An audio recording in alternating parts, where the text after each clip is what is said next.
This is the WSL post show here at the Vans US Open of Surfing. We've spoken about the qualifiers in the quarterfinal for the men's QS 10,000. Now it's the ladies' turn, the World Championship Tour event. We're into the quarterfinals. First heat on paper, Lakey Peterson versus Sage Erickson. That's going to be a great battle of the California girls. I think that Lakey Peterson is back in form, but I almost think she's too formed out. I feel like she's worked on it so much that I'm not surprised by what I'm going to see. And I feel like the new Sage Erickson, the competitive, the finishing her turns, and the mindset that she's got right now is going to give her the edge over Lakey. And the fresh look at her, I think that the judges are going to like, because we don't really see it all the time out of her. And all of a sudden, here she is going through her turns, finishing off with really excited surfing. Well, you're favoring Sage in this one. We actually caught up with Sage, who was talking about her best ever competitive start to a season in 2016.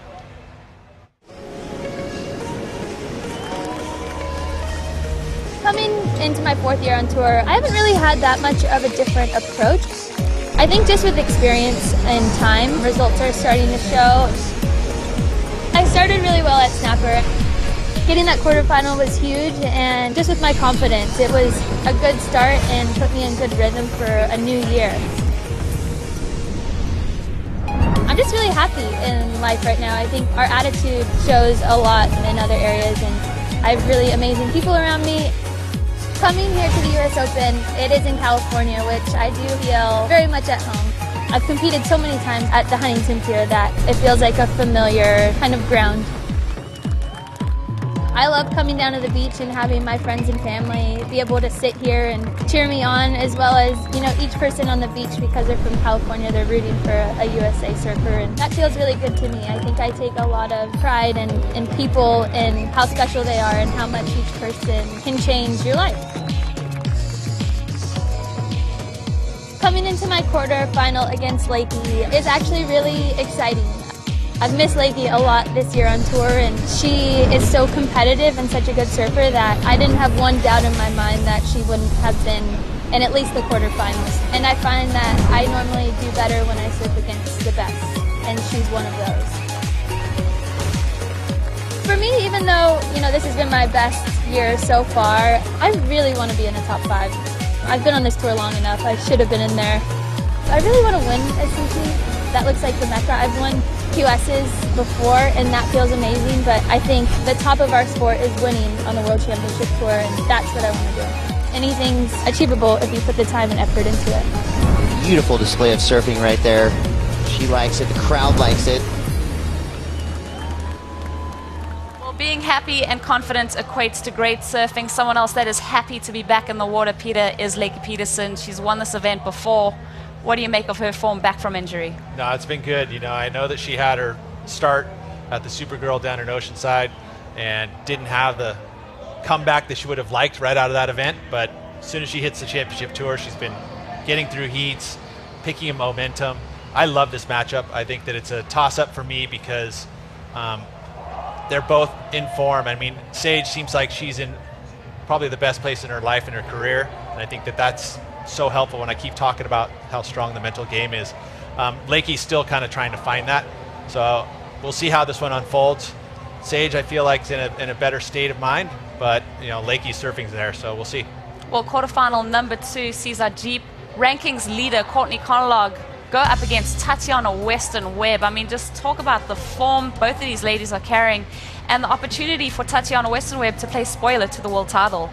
Yeah, this is going to be a really fun matchup. I feel like, you know, Courtney being so comfortable, so close to home, we already know that she's going to, you know, bring a lot of fun surfing to watch. She's going to probably get a couple of solid scores and then try to get up above the lip and do some airs and stuff that we know she can do. I've seen her doing them in free surf, so that's going to be really fun to watch. I think Tatiana is going to try to match what Courtney does, because I feel like Courtney's going to get started first. She's going to have the lead. She's going to start doing airs, and then I think Tati's going to try and do the same thing. Well, it's a must-win for Courtney Conlog. If she wants to win this world title this year, it is so important for her to match what Tyler Wright's doing on the bottom half of the draw. She needs to meet Tyler Wright in that final, and she's got to win it if she wants this world title at this point, because you look at the 3 wins from Tyler Wright, that's a glaring thing on the rankings is those 3 wins. Courtney has to match that, has to get another win. Well, someone who wears the Jeep Leaders jersey like a cape is Courtney Conlog. We caught up with her about taking the rankings lead.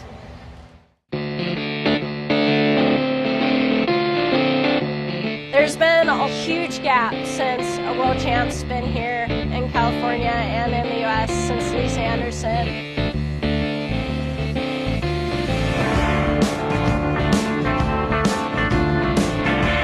It's definitely a patriotic moment, I think, for me, just to be able to bring the yellow Jeep Leader jersey back to the U.S.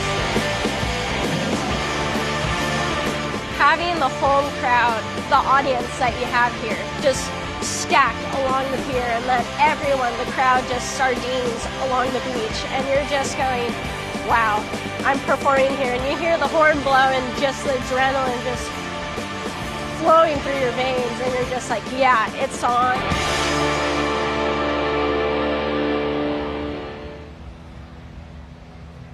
Well, we touched on it earlier before that Courtney Conlog profile, just the fact that Tyler Wright has 3 wins to her name. The position that she's in at the moment is so strong, just less than 1,000 points behind Courtney Conlog. Yeah, it's not over. It's far from over. Even if Courtney wins this, it's still going to be super tight. The reality is we've got a lot of surfing left to do this year. The women are really kind of just, I feel like this is when they have to get started. This is when they have to get heated up and really kind of take it to their competitors. Obviously, with a win here, Courtney would take a really solid position in that race, Pete. It's not going to get any easier for the top seeds either, because you have the likes of Stephanie Gilmore sitting kind of lower in the rankings. You've got Carissa Moore after a loss already. She's going to sit low in that ranking. So they're going to meet these heavy hitters early in their matchups going forward. So there's always going to be those opportunities where Carissa Moore can play spoiler as well as Stephanie Gilmore. Well, there's a lot of pressure on Courtney Conlog, and that pressure is going to be applied by this young lady, Tatiana Weston-Webb, looking to play spoiler to the world title. I mean, I don't think I've seen a more competitive human come into the Women's World Rankings in such a long time. I mean, she gets people's backs up. Her competitors know that her presence is there. Yeah, well, she also isn't scared to let them know what she thinks, how she feels. She's not scared of her competitors. Mentally, she's got game. While she's here right now, she's with her boyfriend, Jesse Mendez, who's a really great surfer himself on the QS. So, she's got a lot of comfort around her, and she was taking it to them. I mean, I've seen some amazing surfing out of her on her backhand, and I feel like we're going to see more out here. I feel like we get to see a little flair out of her. Like I said, I think that Courtney's going to push the envelope, and I think that Tatiana's going to follow suit and give the show. I think everybody on the beach is going to be waiting for it, and these two are going to bring the show. Who wins that heat, Strider? I think Conalog's going to win that heat. Courtney I think Conalog. she's too strong. She feels too good here. That's where I'm at. All right, cool. No comment. Well, we have more quarterfinal matchups to have a look at. Quarterfinal 3, 4. Who's going to match up in those ones? We'll find out straight after this short commercial break. Stay with us.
watching the WSL Post Show. We are putting a neat bow on today's action. Now we're highlighting final day of the competition, Super Sunday. I've always wanted to say that. We are going to be seeing women's quarterfinals hit the water. One of those quarterfinals we have to look forward to Tyler Wright, world title. Dun dun dun. Keely Can I say Andrew. it too?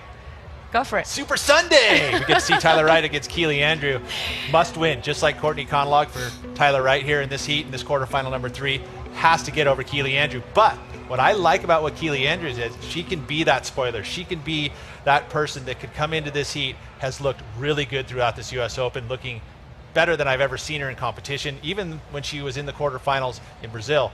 I feel like Keely has a great chance in this one, but again, Tyler Wright has to win it to get to keep that world title hopes alive. You said the interesting part of that was that you saw her in Brazil, another beach race, something that kind of resembles this, and the reality is she's used to those kind of waves, so she could have that confidence, maybe this time, be the spoiler. Tyler Wright, though, is a US Open champion, so I mean, nothing to say there. You can't take that away from her. This is true, Well, and you know what? She's surfing so good. Look at how good she's been this year. She's such a heavy back-footed surfer, but she said that she'd worked for a month, Rosie, on her equipment before she got here, just for this event. At Lowers about 3 weeks ago, maybe even a month ago. So just the fact that she's able to say, hey, you know what? I need to do preparation. I got to put my, put it down to the grindstone. I got to work on my surfboards. I got to hone my skills.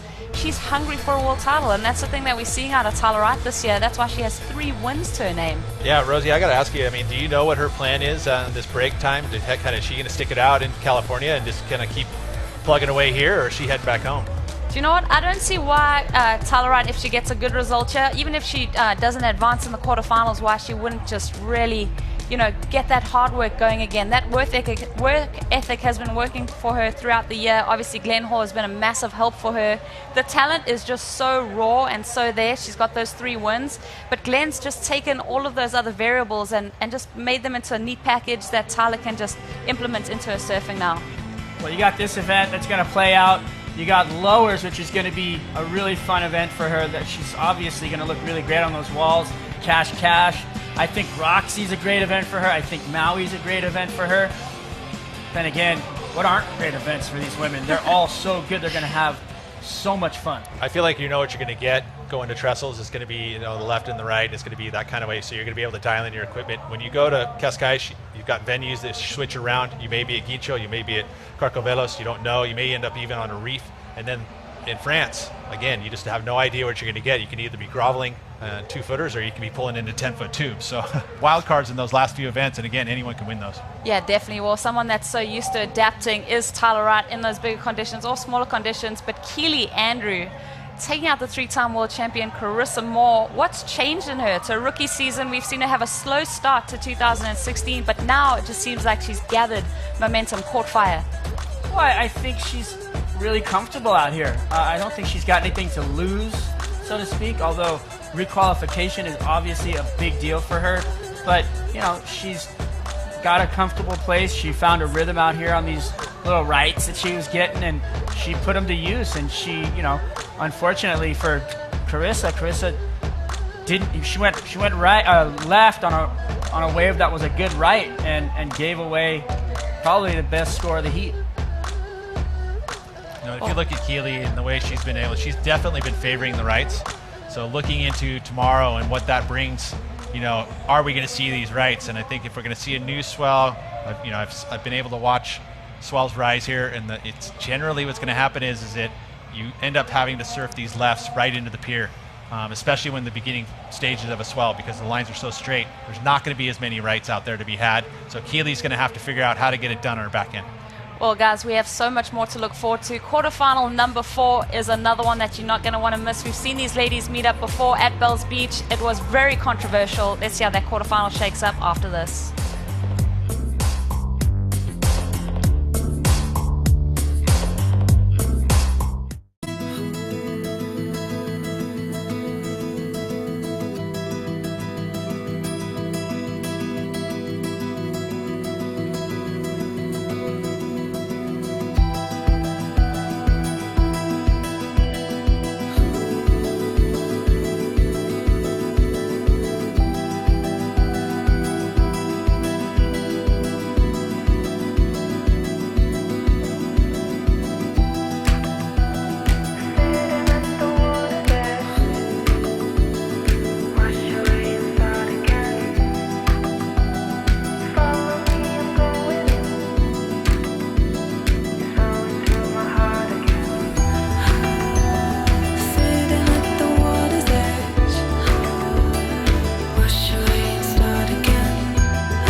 Welcome back. We've already previewed our first 3 quarterfinals in the Women's World Championship Tour event here at the Vans US Open of Surfing. We can't help but think about how these heats shake up. I mean, we think about past rivalries, maybe past instances where these surfers have met up.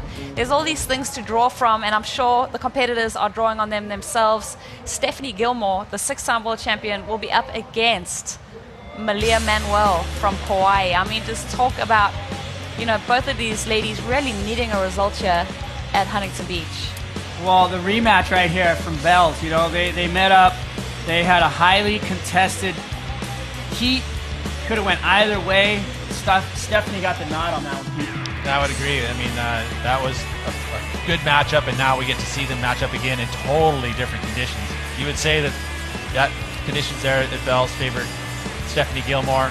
Here, I would feel like it's probably going to favor Malia Manuel, but there's a very inspired world champion in Stephanie Gilmore, and I think she wants to prove everyone that she can surf at a high level right in front of the masses here at Huntington Beach. I like Stephanie's chances in this one. It's going to be a good matchup, but I think I'm going to get off the fence, as Strider likes to call out. I'm going to say Stephanie takes this one over Malia. Okay, that's cool. All right, Malia's won here before.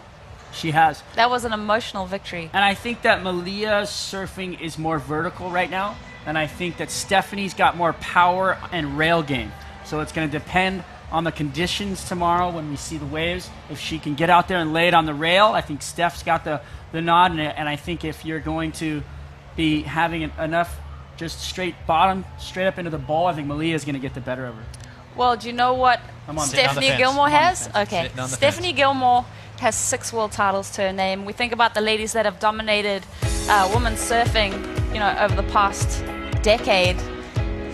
Stephanie Gilmore is someone that really comes to mind as just having taken absolute control and elevated women's surfing to a whole new level. And you know, Carissa Moore, you can't go past her. But it's pretty much just been those 2 ladies that we've seen in the past 10 years taking top honors. And Carissa's still in the game for the world title this year, but Gilmore has just dominated along with Chris. They've been handing that trophy back and forth to each other. I think they like doing that. I think it's a little, you know, inside joke almost at this point. It's kind of tough, but this year could be different. I think it's going to shake up. I think it's going to go somewhere else, whether it goes to Tyler or it goes to Courtney is yet to be seen. Stephanie into the final. She takes a win. A little bit of a call right there. Maybe come back into a the comeback. title hunt? Yep. Well, I mean, stranger things have happened the way that this year is shaken up. I think, you know, Tyler Wright, Courtney Colonga have really dominated thus far. Steph's kind of had a slow start to a year, but we think about past champions here at the Vans US Open of Surfing. I don't know if I don't think Stephanie Gilmore has made that list yet. 2004, no Stephanie there. She needs to put her name on that list. She needs to get there, and I mean, I think she would maybe see this event not having her name on it and see it as maybe one of her weaknesses. Well, nobody saw Joanne DeFay winning last year, and she won it. So, you know, we could definitely see Gilmore win this contest. I mean, she's so good, and if she can just get out in front and get that rail engaged and get that power turn in, she's so good at that, and she looks, I mean, gosh, she's so good. When you see those brilliances, the flashes that she's had this year, if she could just keep stringing those along. So far, she's done it a couple times, and she could just keep it on the roll. It'd be great to see her win an event here this year. Let's get to Super Sunday, Rosie. Let's get there.